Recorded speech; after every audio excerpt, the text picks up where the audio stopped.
அனைவருக்கும் வணக்கம். இன்று நாம் காண இருக்கின்ற தலைப்பு ஆனது தினம் ஒரு செய்தியில் தமிழ் மாதங்களை பற்றி பார்க்க இருக்கிறோம். தமிழ் மாதங்கள் தற்பொழுது சொல்லப்படுவது சித்திரை, வைகாசி எனப்படுவது தமிழ் மாதங்கள் இல்லை. அனைத்தும் சமஸ்கிருதத்திலிருந்து வெளிவந்தவை.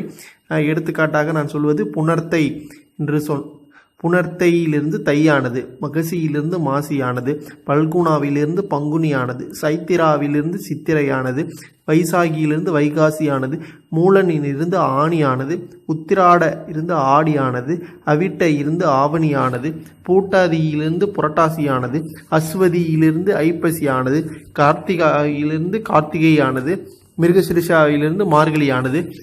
தற்பொழுது இது சமஸ்கிருதத்திலும் மாதமாக கருதப்படுகின்றது. ஆனால் உண்மையில் தமிழ் மாதங்கள் எவை என்றால் சுரபம், கும்பம், மீனம், மேழம், விடை, ஆடவை, கடகம், மடங்கள், கன்னி, துளை, நளி, சிலை என்பது தமிழ் மாதங்கள். இதுவே தமிழ் மாதங்கள்.